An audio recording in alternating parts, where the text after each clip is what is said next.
Pour en parler, nous accueillons sur ce plateau Fatala Sigilmassi. Bonjour, vous êtes directeur de l'agence d'investissement marocaine.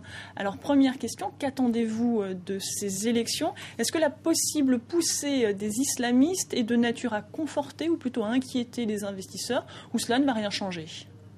Je crois qu'il faut tout de même rappeler que les élections d'aujourd'hui ne sont pas un acte isolé. Nous nous situons dans une dynamique politique qui a connu plusieurs élections auparavant, en 98, 2002, 2007, avec les différents résultats. Donc aujourd'hui, nous sommes dans un acte qui n'est pas un acte isolé. Nous sommes dans une dynamique de réforme politique, économique et sociale. Et cette dynamique a donné des résultats encourageants sur le plan des investissements. On en parlera peut-être un peu plus tard. Mais toujours est-il que ce qui est attendu de ces élections d'aujourd'hui, c'est de conforter et d'accélérer ce processus de réforme pour renforcer encore davantage l'attractivité pour les investisseurs internationaux. Cette attractivité s'est accrue au cours des dernières années ou au cours des derniers mois dans le cadre de ce processus d'ouverture dont vous nous parlez? Comme je disais, nous sommes dans un processus, nous sommes dans une dynamique et je crois que ça a donné des résultats tout à fait, encourageants. Est-ce que vous avez des chiffres précis?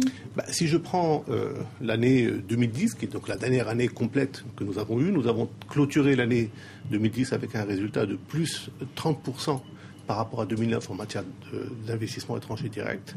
Et si je prends l'année 2011, il y aurait de nombreux investissements à citer en réalisation au Maroc. Mais si je peux vous en citer quelques-uns, je citerai par exemple le plus récent, Bombardier, la semaine dernière. C'était effectivement la semaine dernière, le Canadien constructeur canadien. Je citerai Hikma, la multinationale jordanienne dans le secteur pharmaceutique, qui est un investissement intéressant, parce que c'est un investissement sud-sud, et donc il conforte un peu cette diversification des investissements au Maroc. Il y aurait également le Four Seasons du groupe El Walid, avec quelques investisseurs nationaux. Il y aurait également Thales, qui a choisi de faire du Maroc son implantation africaine. Et enfin, pour citer encore quelques exemples, Alstom et Nexans qui, dans la foulée beaucoup des contrats de Français, en tout cas, TGV, les Français, oui, naturellement, c'est le premier investisseur au Maroc. Alors, vous venez Mais nous sommes citer également dans une dynamique de diversification. C'est extrêmement important pour nous. D'accord. Vous venez de citer la semaine dernière ce gros investissement du Canadien Bombardier Aéronautique au lieu de la Tunisie. Est-ce que le Maroc attire plus les investisseurs que ses voisins? Est-ce que le Maroc est-il perçu comme plus sûr pour des investisseurs étrangers? Franchement, ayant été parmi les négociateurs de cette discussion avec Bombardier, je peux vous dire que nous avons travaillé exclusivement sur l'option marocaine, qui devait être ou non compétitive pour eux, qui finalement a été retenue comme compétitive pour un certain nombre de raisons. Je pense qu'on peut citer la proximité géographique de l'Europe, les coûts de production qui sont compétitifs au Maroc, et l'engagement du gouvernement. Je pense que c'est très important pour les investisseurs internationaux de pouvoir compter sur une stabilité politique reconnue par ces investisseurs internationaux, une stabilité économique également, et un engagement fort du gouvernement pour accompagner ces investisseurs.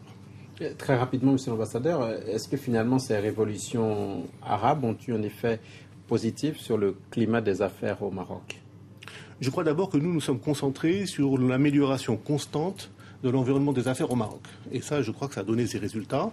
Je rappelle que dans le Doing Business, dans le dernier classement du Doing Business, le Maroc a été cité premier pays réformateur avec un bond de 21 places, ce qui conforte ça. Il reste encore du chemin à accomplir, mais nous sommes dans cette dynamique positive. Je rappelle également que le Financial Times a classé le Maroc première destination africaine pour les investissements étrangers directs. Donc nous sommes avant tout concentrés sur cette amélioration constante de l'environnement des affaires. Est-ce que le printemps arabe a eu des effets négatifs ou positifs sur le climat des affaires marocain? Premièrement, il faut rappeler qu'aujourd'hui, nous sommes en concurrence, entre guillemets, positive, non seulement avec d'autres pays arabes de la région, mais avec d'autres pays récepteurs d'investissements étrangers directs, comme le Mexique, comme l'Europe de l'Est, comme l'Asie, etc.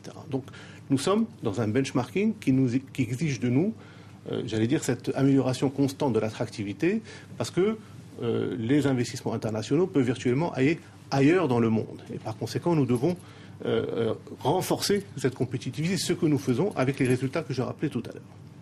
Alors maintenant, par rapport aux autres pays de la région, je voudrais rappeler premièrement que nous espérons que ces pays connaîtront une amélioration de la situation, car l'intégration régionale dans notre région du monde est tout de même quelque chose de fondamental pour permettre une amélioration de l'attractivité globale.